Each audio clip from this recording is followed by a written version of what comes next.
So it's 2017. I'm standing in a classroom surrounded by 10-year-olds. They're all lined up against the wall in silence. This is the beginning of my TED Talk, and it dropped last week. So I'm excited to come here today to share with you some of the parts that were left out, or the background of that talk, to go more deeply into what Coach Academy stands for and the mission behind it. So in that classroom, we were in our 5th week of a program called I Am Confident. The week that we were in, which is the last week, we were doing an exercise called Walk Across the Room. In that exercise, which I have done many times with adults and children, I read a statement out loud, and if a child agrees with the statement or they identify with it, they walk across the room and back without saying a word. This whole exercise is done in silence.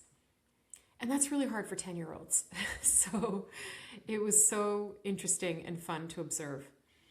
So we do a few practice runs where I say statements like, I enjoyed gym more than math, and that warms them up and they laugh. And you know, most of the boys would walk, or some of the girls would walk as well across the room and back, giggling and struggling not to speak or shout things out. And so we do a few practice runs like that.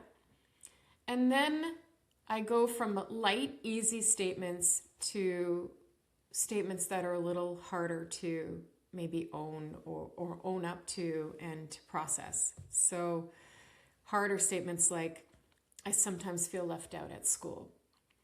And that was a hard one, actually. I could feel my own throat tighten up the first time I did this with a room of 10-year-olds because I remembered the feelings I had being a 10-year-old. And what would I be feeling if I was on that wall, standing in silence next to my peers? So I read the statement and we're just waiting to see what happens. And at first the kids hesitate for sure. But again, we were in the 5th week of a 5-week program. So when I say we've built trust, we absolutely did build trust. And the whole program was called I Am Confident. So it was all about increasing the confidence as we went along through coach approaches, through introducing coaching skills in these classrooms. And so the statement that I read was the one that, you know, I felt was going to bring out the most opportunity for connection. So that was the opportunity. And it was really, I can tell you when I say that I get emotional thinking about it even today. I think that was, you know, the pinnacle of the beginning of my work and my research. So when I read the statement, I sometimes feel left out at school, a few kids did look up and one girl started to sway back and forth. I clearly remember she was, you know, kind of debating with herself, do I take the first step? And then she did. She steps out and she hesitates but starts to walk across the room. And then something magical happens. Another girl runs to catch up to her and starts walking next to her. And then a few others follow. And the kids are all starting to walk. Not all, most are starting to walk. Then I read the next statement. I wish I didn't feel so alone at school. This is when one of the popular boys starts to walk, and he's the kid in the room that everybody high fives. We see them interact with each other. Everybody wants to run and sit next to this boy. He's always smiling. And he starts to walk. And at first, no one moves. They're shocked. And they're all kind of looking at each other, looking at him. And then a girl points and says, You feel alone? Like it's completely like unheard of, or she just can't relate or understand. And he turns to her and says, "Yeah, I do." And I still get chills, as I say in the TED Talk, every single time I think about it. Because that's what planted the seed to grow Coach Academy into what it's become today. And it's inspired me to go to Harvard. It's inspired me to stand on the TEDx stage and tell that story. Because that's the story that has guided my research and pilot studies and lit a spark in me that I just can't let go. And it also led to the chance to work with an international school that brought me to all the corners of the world virtually, to work with schools, to shift to a coaching culture. And today, I'm taking you inside that mission, the work behind the TED Talk, the work you don't see, the research that says we need to prioritize connection in conversations and in education. And the data from working with the global schools and leaders and teachers and administrators in education, training them as coaches, and what happens when you do that. So, and of course, at the end of our podcast today, I will leave you with one connection experiment that you can practice this week that I promise you, if you try it, it will change how you show up and how people feel in your presence. So, welcome to the Connection Experiment. My name is Nathalie. For those who don't know, I'm the founder of Coach Academy. And every week, my commitment is to come to you to explore connection, how we connect to ourselves, to each other, and the conversations that feel different and feel connected. This isn't about theory, although I love to bring in the research. This is about connection experiments. Every episode gives you a skill, a tip, a strategy, or a mindset that you can leave with to make a difference in the way that you show up for others. So, why this episode? Why now? Well, in April, I was invited to Washington, D.C. to stand on the Foggy Bottom stage of TEDx Talks, and conquer the red dot, as they say, and spread the message that I believe is worth spreading. And I was also really inspired to share what 10 years of building Coach Academy has meant to me, what it's been founded on, and the years of my research, doing my master's at Harvard, and the tens and thousands of hours of field work that I've had in curriculum design, in mentorship, which has taught me so much, coaching and facilitating and delivering curriculum, and just research into the topics of connection, education, children, and coaching. And I had to compress that into 13 minutes. And so this is an opportunity to share a little bit more and expand on those ideas. The talk was actually just the tip of the iceberg, because those minutes on stage held maybe 10%, the most important 10% that I wanted to share and that I felt would make an impact. But it doesn't share the highs and lows and the challenge and the journey that got me there. So this episode takes you behind the TEDx stage, into the journey and the choices that led me to that stage. The talk is really about what I discovered over 10 years and more, and my personal journey as a child and a student in education. Also, my experience with adult education and seeing the emotional scars that a lack of connection leaves on people, especially later in life. So the talk was about building and delivering something that would be meaningful and represent that work. And what I concluded, and in the last, let's call it 15 years, maybe 20 years of work and career and coaching, is that coaching skills are connection skills. And connection can be learned at any age. Therefore, I believe that we need to prioritize learning connection in schools, elementary schools, where children are sponges. I've seen it with my own eyes. I've experienced it. They love the coaching practices.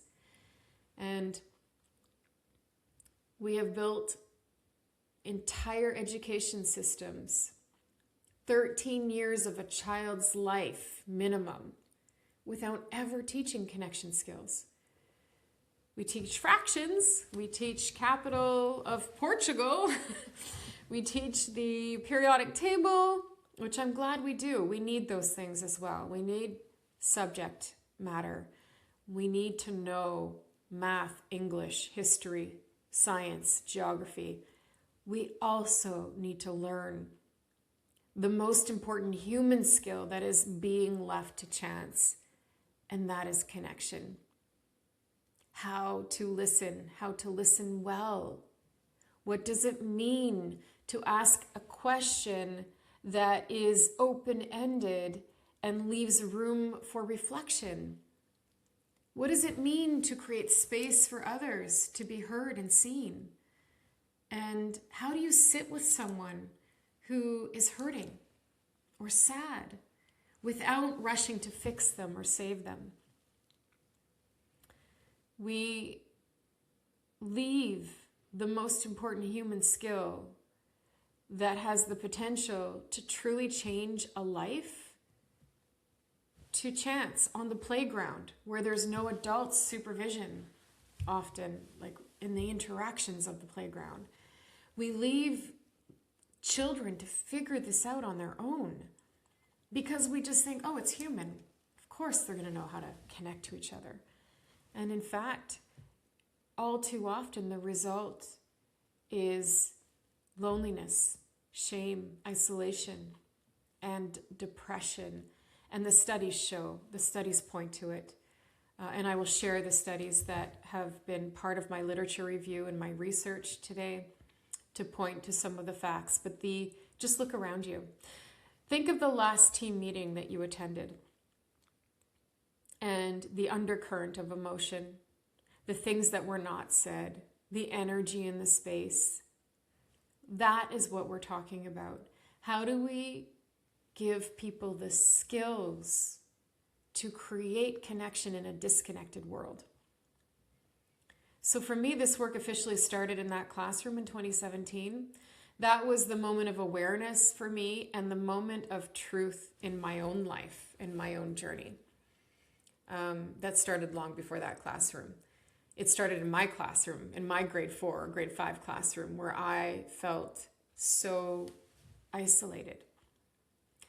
And so it's become a personal journey, but also watching the journey of my children, who are now young adults, and seeing and hearing other people's experiences. I know that this is needed in classrooms, needed by humans, especially today when we are outsourcing connection to technology. And I'm afraid that that is going to be, that we're just at the beginning of that. So what I saw in that classroom was what I had longed for when I was 10 years old. Connection happening right before my eyes when children were given the space and the safety to do so, and the skill was just prompting with questions and statements, doing exercises that revealed their real feelings and gave them language to talk about those feelings, and ways to show up to each other that was creating space and interest and curiosity in others throughout those 5 weeks. The kids went from week 1, walking in very hesitantly, looking down, not sure they wanted to be there, to moving to a place of embracing honesty and real feelings and talk and opening up to each other in a way that was just the most beautiful, awe-inspiring experience. To the point that there was a social worker working in one of the classrooms that we were in, and he was in an office at the back of the door of the classroom while we were doing this work with the kids. And he came out at one point at the end of like week 4, let's say, and he said, "I've never seen these kids open up the way they have with you." And he's seen a lot of kids come through that classroom. And so what I've since learned is that the classroom problem and the boardroom problem are the same problem. The feelings of disconnection in the classroom that we all experienced, or I'm going to make an assumption, most of us have experienced in our lives, have follow us into boardrooms. They follow us into marriages and parenting. And throughout our lives, if we never have the opportunity to learn connection skills. And for me, those skills are coaching-based connection skills. In that classroom all those years ago, observing those kids, I remember thinking, it's like they're seeing each other for the very first time, because it really felt like that. The way that the girl pointed to the boy, the popular boy, or the way the other girl or the child ran up to the one walking ahead when she said she felt left out.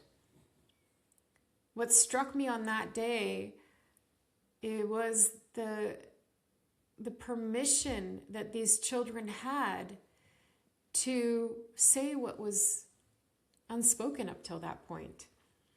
And what really felt like and looked like breaking through the gap and isolation and creating connection. We know that loneliness is universal. There is a lot of research and data right now that says that loneliness is an epidemic. And yet no one has taught children or young adults, or even most adults, how to recognize it in themselves and to recognize it in others, and how to bridge that gap. And in that classroom, and in the work we do at the Academy every day with adult learners, certifying people as coaches, what we're doing is we're bridging that gap. The gap between what we feel and how we express it, and how little we're taught to do so. And that became the center of my work, both in building the Academy and the programs here, and in my research in education, because education is where I believe the biggest difference can be made, because it's where we shape the next generation. So the problem today is bigger, and the data points to that. We all want our children to thrive. There's nobody out there that I've ever spoken to that says they want to hurt children. No educational system wants to hurt a child. No classroom, no parent, no educator wants to disadvantage a child. We all know that society wants the school system to support the growth, the development, and nurturing of a child. And yet, our educational system prioritizes curriculum over connection, and that's the name of the talk.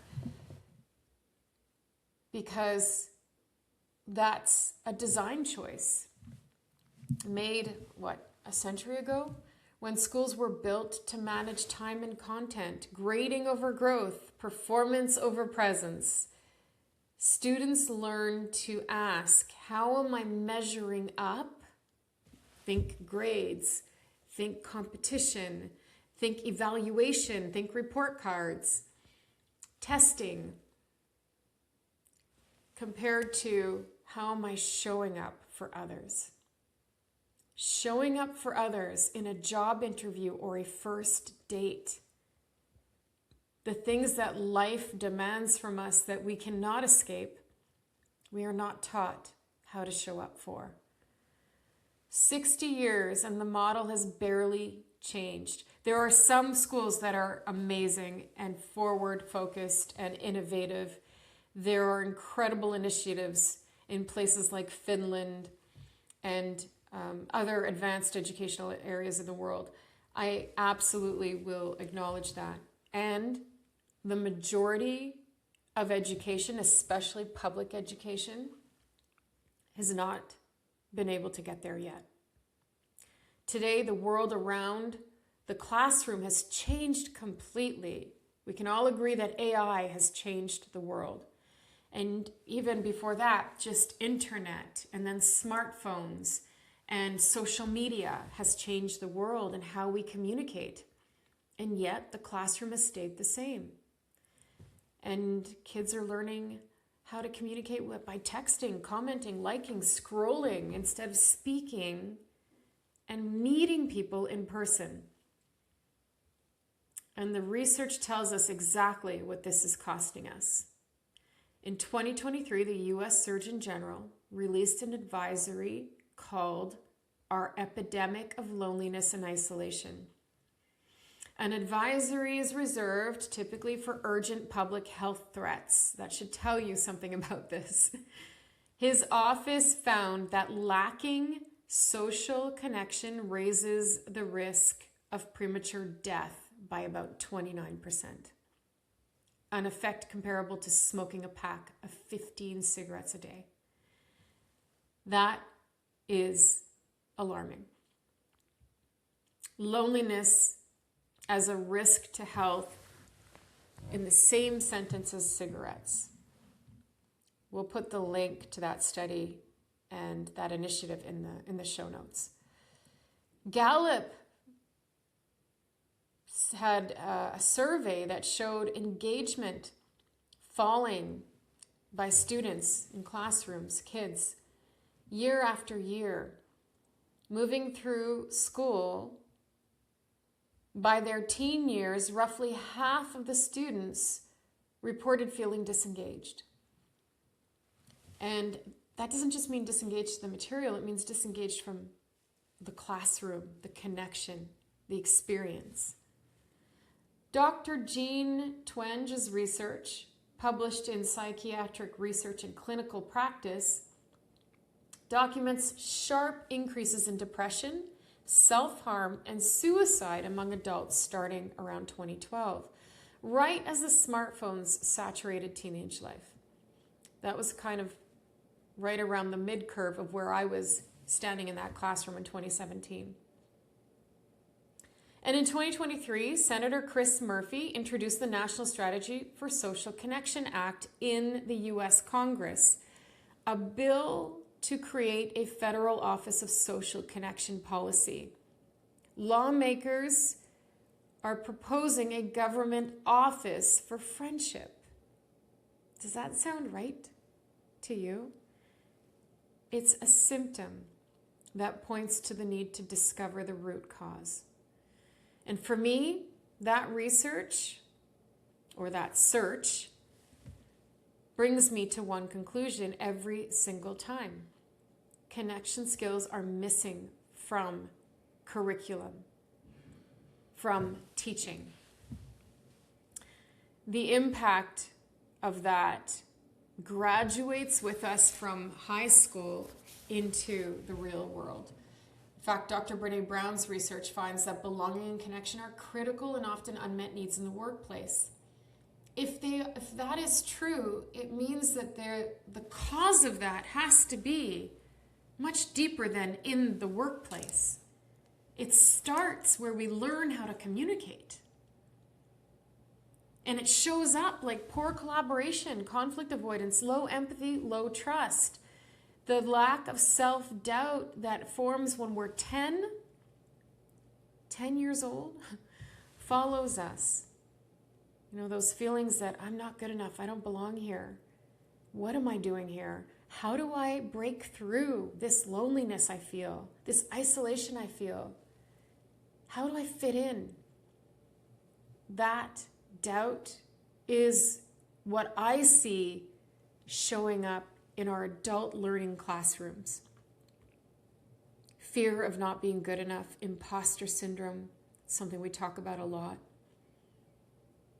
The feelings that follow us started in the classroom and became the boardroom problems, the kitchen table problems. Every household has an opportunity to engage with children at the kitchen table, hopefully, or some table, or even just a conversation in the household to talk about what's going on. So the research is clear that connection and belonging are foundational to learning and well-being and leadership. Kids are struggling and adults are feeling the impact. Which brings us to the question at the center of my TEDx, which is, why aren't we teaching connection skills in school? That's what I wanted to know. And as I say in the TEDx, it's what I went to Harvard for. I wanted to answer the question, why aren't we teaching connection skills in schools?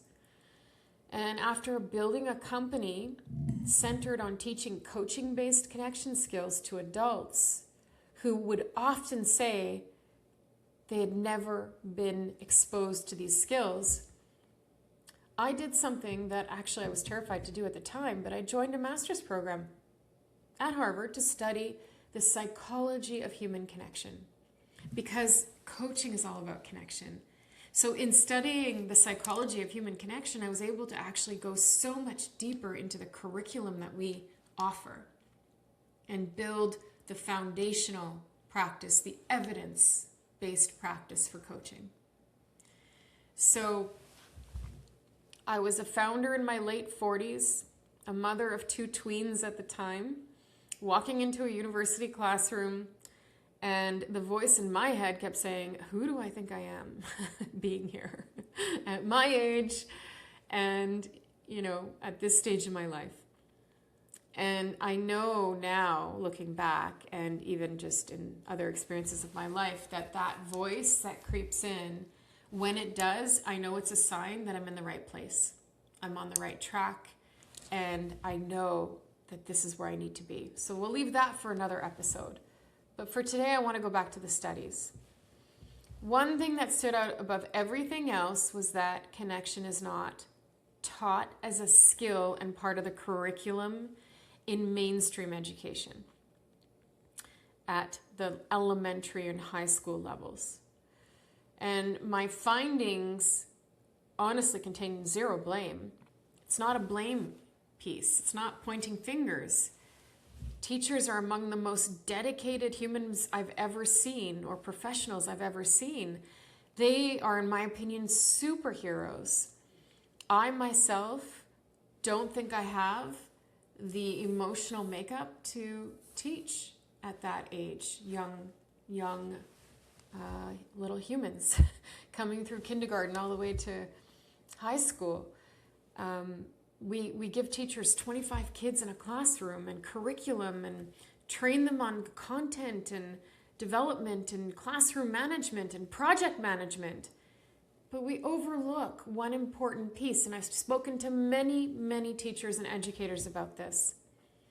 The thing that Teachers College doesn't teach is connection to the student and prioritizing your own well-being as a teacher when you're faced with the high levels of stress and emotion in classrooms that exist. How do you take care of yourself in that? Never mind other little humans. We expect teachers to know how to do this, and yet we don't give them and prepare them with any skill to do so. We expect them to model connection in classrooms, and yet they have trouble connecting to their own feelings and emotions because it's such a huge demand. Urgency, faster, better, stronger is what guides most of our goals in society, never mind education. So modeling is everything, because the research on relationships in schools is stunning when you actually read it. The Good Childhood Report, which is a national study of children's well-being in the UK, found that a child's satisfaction with their relationships sits at the center of their happiness. And school-based research by Murray Harvey found the student-teacher relationship is a key influencer on both the social and emotional development of a child. And that also highly correlates to their academic achievements. Researchers Ben Arieh and Frones call teachers among the most powerful determinants of student learning and wellness. The relationship is the foundation for everything in a child's experience in school. Everything else grows around it or fails around it. Just think back to your own high school experience or elementary school experience. I think when I ask adults this, what's the most memorable moment in school, they will always point to a teacher who either amazed them or disappointed them.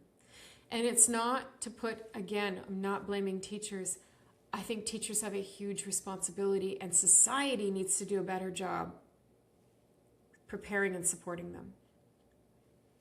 And if we connect that to coaching, when I did my literature review at Harvard, two things stood out.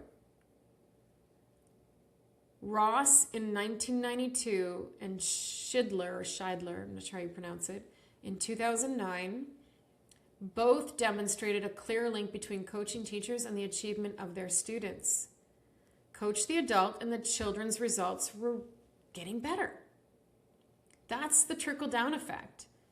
Documented decades ago, and I wanted to take that one step further in my research. I wanted to give educators coaching skills. Make every teacher a coach. Make every administrator a coach. Make every leader in education a coach. That's what I wanted to do and want to do. A study by Green, Grant, and Reinsard with senior high school students found that coaching was associated with significant increases in cognitive hardiness and hope and significant decrease in depression. Hope went up while depression went down from coaching conversations alone. My literature review also settled the question for anyone wondering whether this field is even a mature science.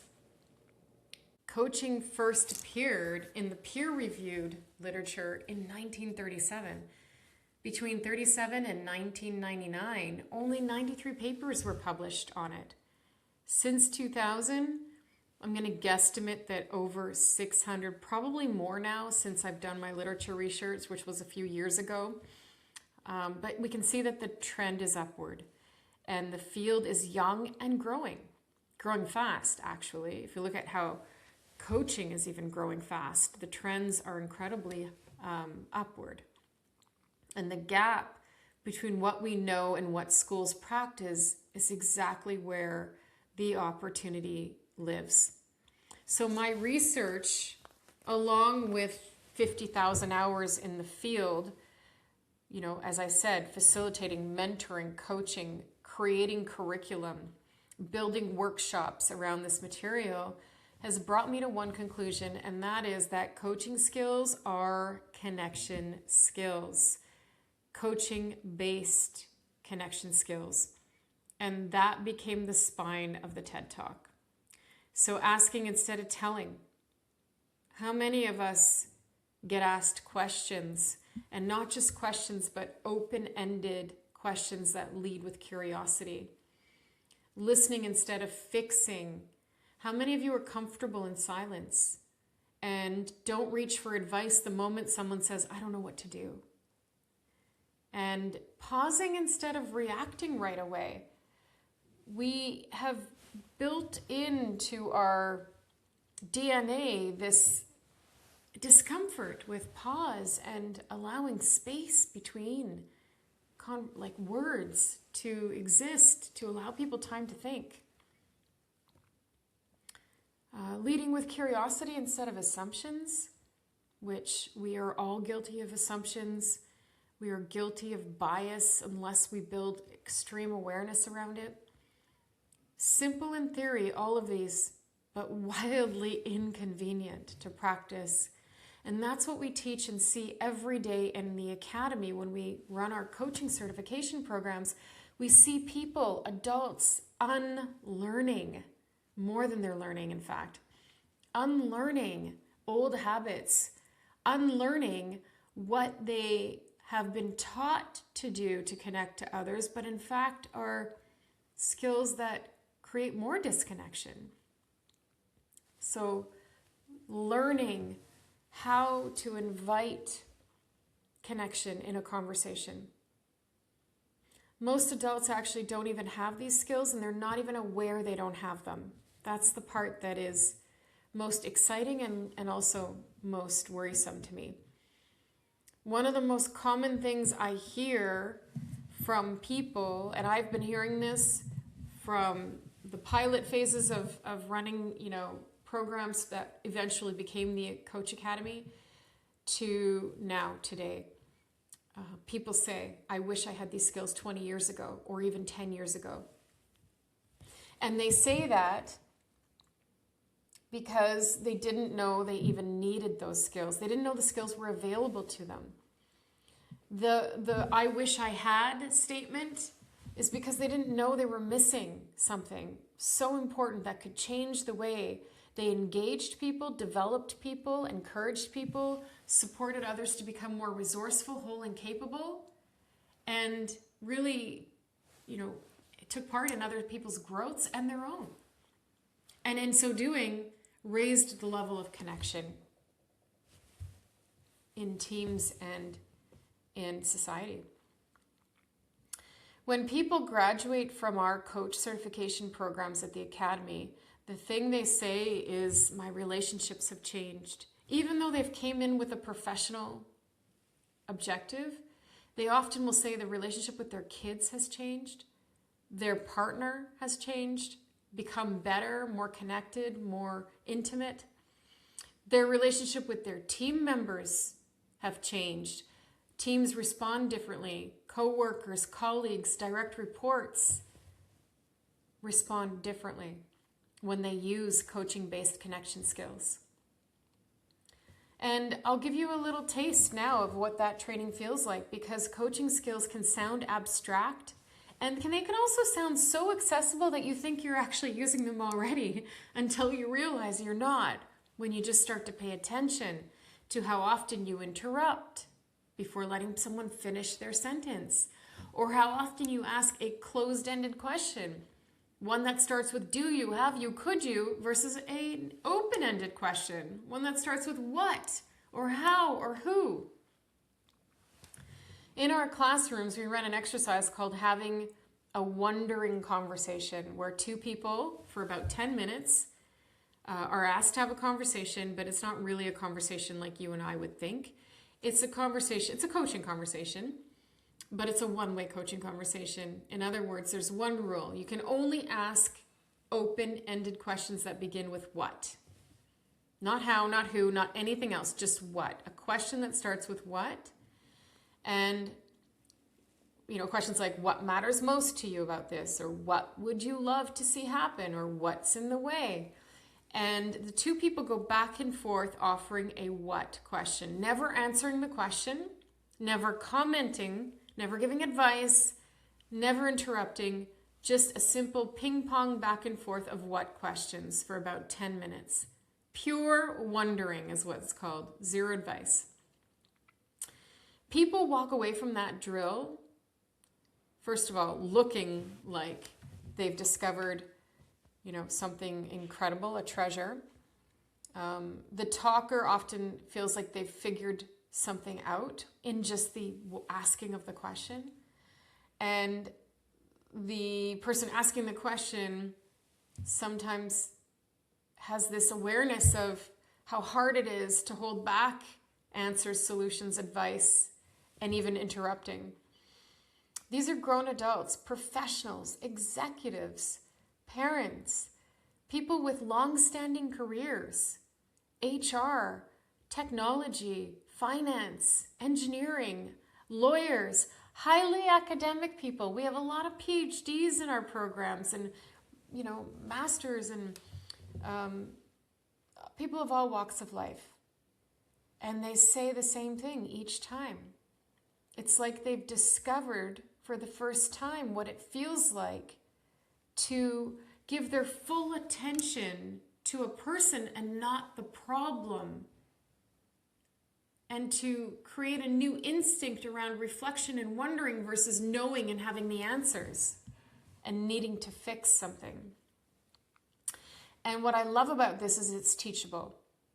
10 minutes at a time, in that one particular exercise, people leave with an awareness they didn't have before.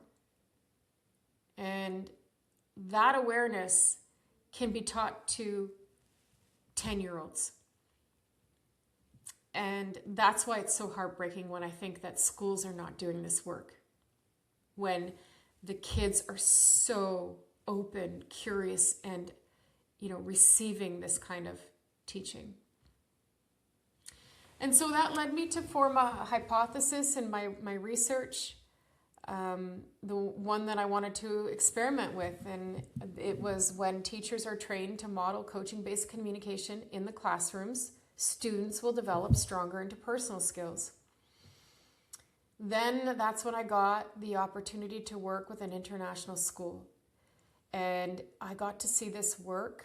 Apart from the pilot and the programs I had run before, this was the largest scale program I was given the opportunity to run with in terms of applying this work, bringing coaching training into schools.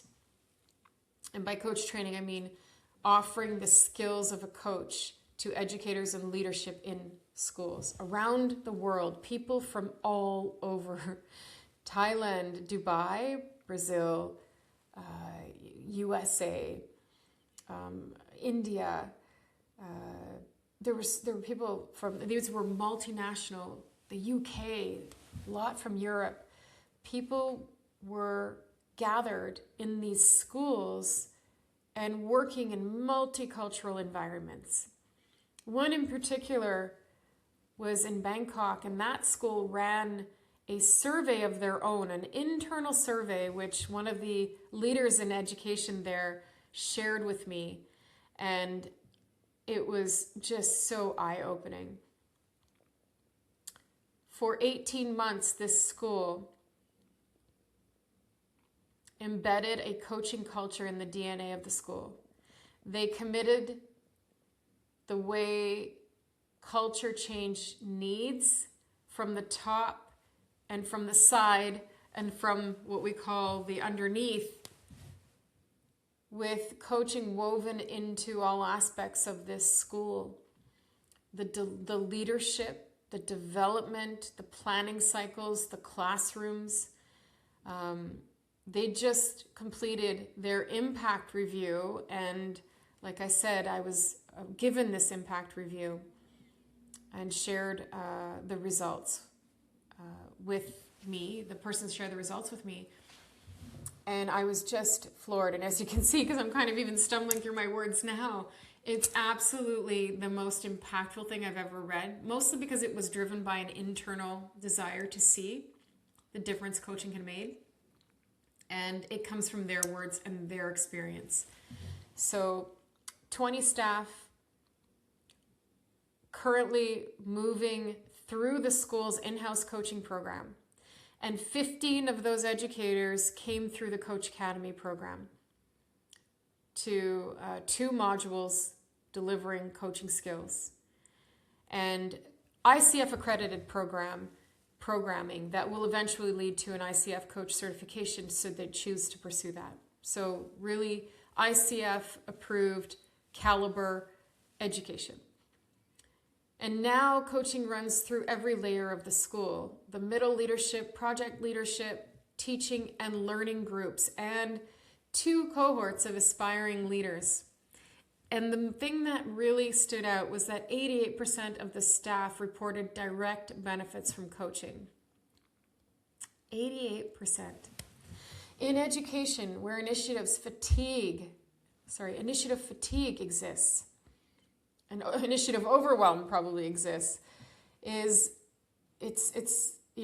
go through so many leadership trainings, and they have probably seen so many of these trainings come and go, leaving little to no difference behind. And 88% of those people said that this initiative, the coaching training, worked for them. And I think that's remarkable. The review also described something money can't buy: a measurable cultural shift from top-down management to what they called collaborative inquiry. Leaders asking instead of telling. Colleagues thinking together instead of waiting for instructions. The exact shift the research predicts. Then there's the trickle-down effect to the students, the real gold. The report documents improved metacognition in students, children becoming aware of their own thinking, and more effective support for neurodiverse learners. That's such a gift. When a teacher trades sit down and focus for what's happening for you right now, that simple question opens up a whole world of connection. The children who process the world differently are the first to benefit. And I'm going to say that that's every student. Every student is different. Coaching honors the differences. Educators in these coaching partnerships describe the change in words that echo my TED Talk and the research behind it all. And that's that they describe to truly listen, what it means to truly listen, and to stop interrupting and to resist the urge to tell and fix and advise as they would normally default to. And also noticing that when teachers model coaching-based connection, kids mimic it. They reflect it back.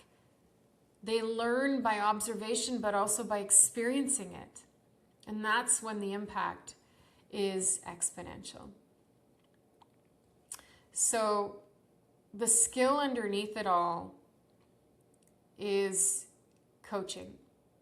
And you might be thinking, Natalie, I'm a manager in Toronto. I'm a mom in Calgary. What does a school in Thailand have to do with anything? It has everything to do with anything, because it's the example of how these skills can change your life and a life, and that anyone can practice it at any age.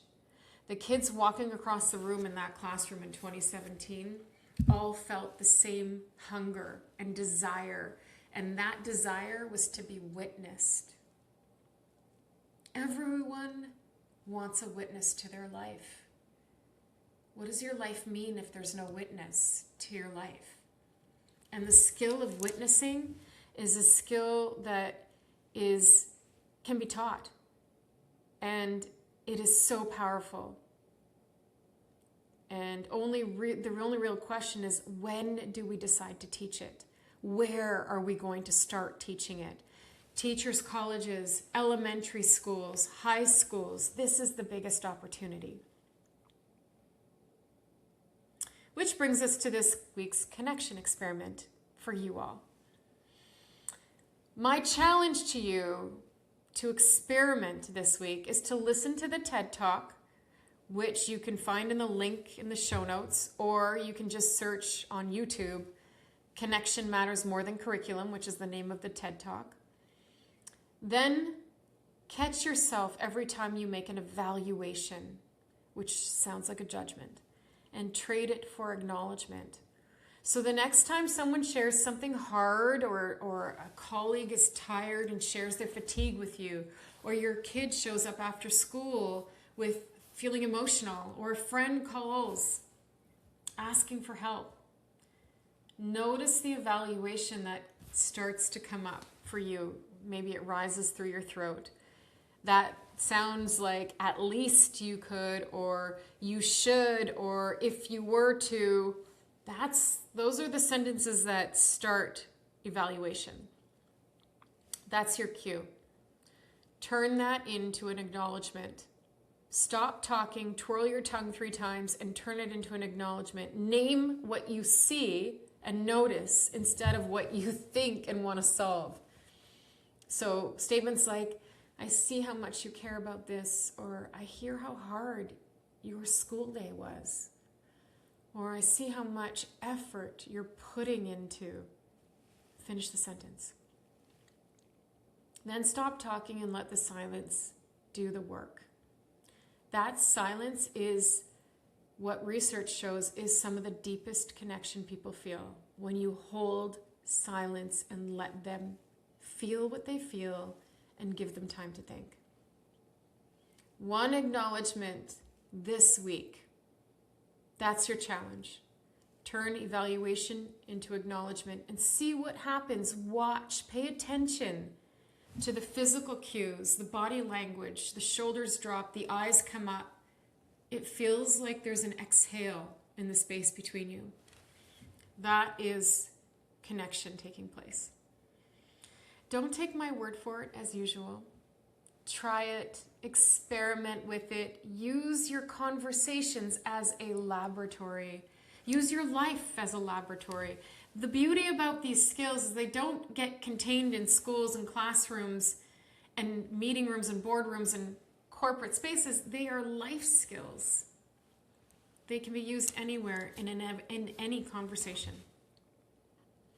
And that is the show today. So when people start to prioritize connection in conversations, little by little, the world starts to change. Leaders build more trust, parents build stronger bonds with their children, and children grow up feeling like they matter. And that changes how we show up for school, for work, for life, and to each other. I closed my TED Talk with that, and it carries so much weight for me still today and always will. It is the reason I get up every day and do this work. We don't just graduate better students when we bring coaching skills into classrooms and into schools and train educators in coaching-based connection skills. We graduate better humans, humans who are equipped to navigate the world with connection skills. So I'm asking you to do one thing. Listen to the TED Talk and run your own experiment. And if this episode moved you today or stirred something in you or brought something to light, please share it. Share it with anyone that you think needs to hear it. That person who just came to your mind. That person. Share it with that person. It will take you 10 seconds and it might just change a life. Thank you for listening. Thank you for connecting with us today. And be sure to subscribe if you want to hear more of Connection Experiment. And every comment that you put on that TED Talks, by the way, that TEDx talk is going to make it more fun, more searchable for others. So please leave a comment on the TEDx if you're so inclined. And remember, when you do this work, the first life to change is yours. It always is. And on the other side of coaching is connection. Thank you for listening.